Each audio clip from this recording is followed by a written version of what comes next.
Okay, Trade for Development Center is a program of the Belgian Development Agency, whose objectives are to support producers in the south, fair trade and sustainable trade producers. We do that financially by providing grants to producers, but also technically in marketing by coaching enterprises to have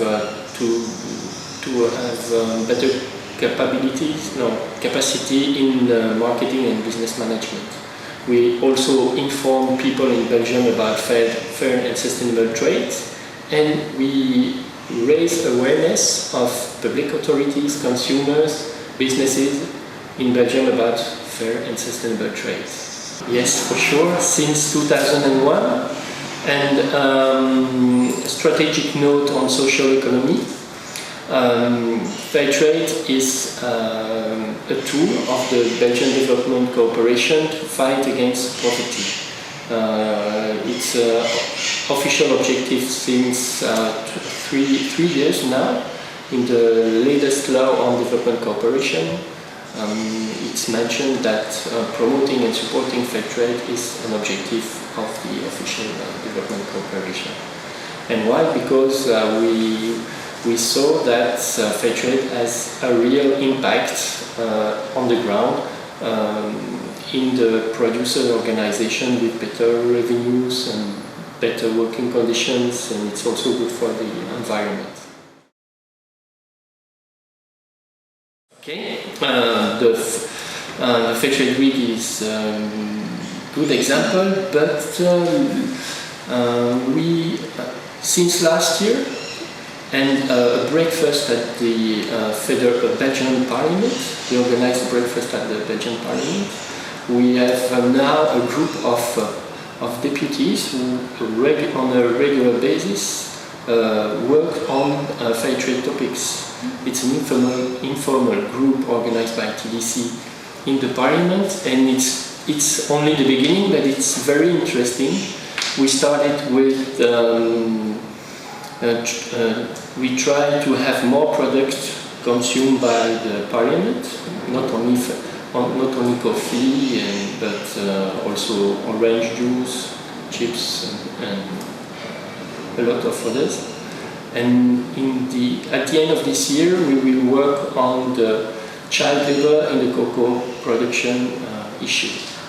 So we'll see what will be the results of that. Raising, yes, and we are proud of supporting producers in the south, but in areas, in conflict zones, in war zones, like in Kivu, in DRC, the Democratic Republic of Congo, or in the Palestinian territories. And we also finance a lot of pilot projects around certification. For example, we finance the feasibility studies of the new fair trade certification by the WFTO, World Fair Trade Organization. There are different ways. They are also an organization like Oxfam also organize contact between farmers in the south and farmers in Belgium. It's quite interesting. Farmer trade union from Belgium visits a farmer trade union in the south, and they see that the situation is quite the same, so it's interesting for both of them. And they also have, Oxfam also has a good relationship with social movements in India, for example, with trade unions and with handicraft movement in the south. Consumer confidence in fair trade is at risk, especially now in the cocoa supply chain, cocoa sector in Belgium. We saw for the first time new products with new labels, new fair trade labels, for example, fair trade cocoa program. I don't know if you know that that's different kind of fair trade international label. Well, it's complicated to explain.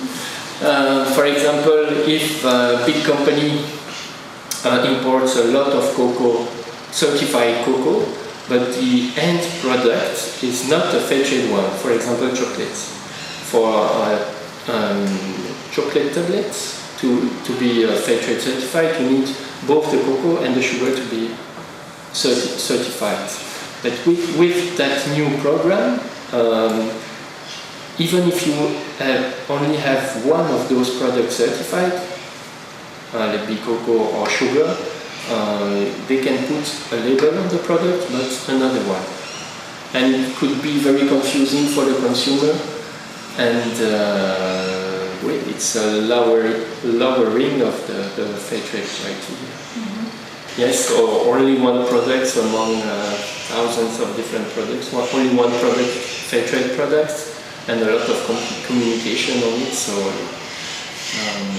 like Starbucks, a lot of big Nestle also, they have a fair trade product, but not that much, and they communicate quite a lot on that. Yes, that's an inequality between different kinds of players along the value chain.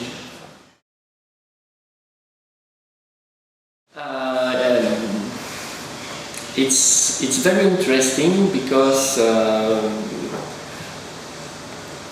the selling of fair trade product in the supermarket was demand of fair trade producers in Mexico. They asked for fair trade organization to put their products on the supermarket shelves. The supermarket share of fair trade product in Belgium is rising, and the more traditional actors like Oxfam or Winkers, they have difficulties now in selling products because consumers can find a lot of fair trade products where they are buying their regular products. So it puts the model into question, and it would be a pity that those kind of actors disappear, because we need organizations like Oxfam to develop new fair trade range of products, because supermarkets only sell bananas, coffee, cocoa, and a little bit more product, but not the whole range of fair trade products you can find in Oxfam or here at CEDAC. And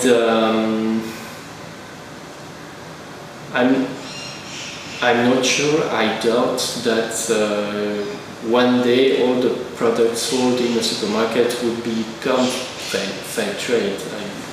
Maybe it's a hope, but I don't think so. Fair trade is not in a situation now to impose conditions to supermarkets. Otherwise, fair trade product will be out. Yes, will be out. There are five historical organizations. The fair trade in Belgium started in 1971 with the first Oxfam workshop in Antwerp. The Oxfam Magasin du Monde in the French part of Belgium, Oxfam Winkers in the Flemish part of Belgium, Fair Trade Belgium, Mielmaya Honey that imports honey from Latin America, mainly, and Fair Trade Original, but now it's a part of Oxfam Fair Trade, who imports food products for the fair trade movement in Belgium. And very recently, Eticable, there is a branch, a subsidy of Eticable France called Eticable Benelux for the Netherlands, Belgium and Luxembourg, based in Belgium, and it sells a lot of products in supermarkets. They also have developed special line of products called Terra Etica for products from local Belgian and European farmers. It's growing in Belgium. It's growing because since the milk crisis in 2009, the fair trade movement was people ask a lot of questions to the fair trade movement, saying that okay, it's good to import products from the south, but let's see the situation of farmers in Europe and particularly in Belgium. And so in the southern part of Belgium, organization decided to also put local Belgian fair trade products in their shops, and it's a growing trend. It's a growing trend, yes. Magasin du Monde, world shops, it's a world. It's not only South shops, so but I think the situation is quite the same. Not the poverty, but the dynamic of the regular trade is also excluding farmers from European countries. What's also interesting, it's the fair trade movement in countries in the south, like in India, South Africa, Kenya, Brazil, and so on. There are a lot of shops, fair trade shops, but for the local consumers.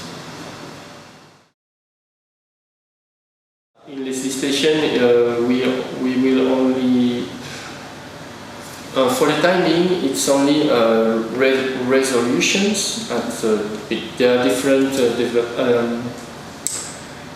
governments in Belgium. It's a tricky country, so it's difficult to explain, but different kind of parliament have a resolution promoting fair trade and saying that they will use fair trade products.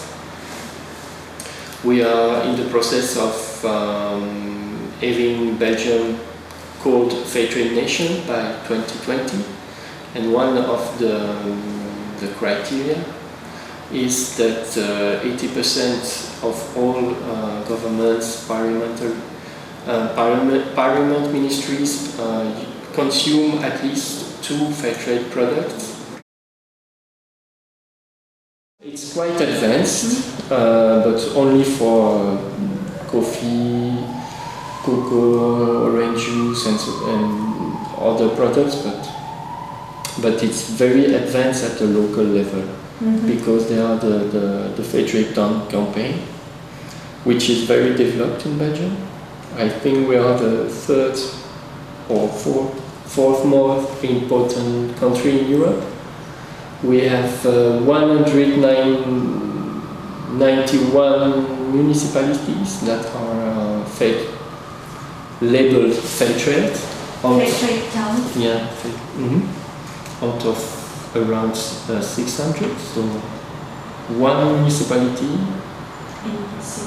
in three, nearly 200, yes.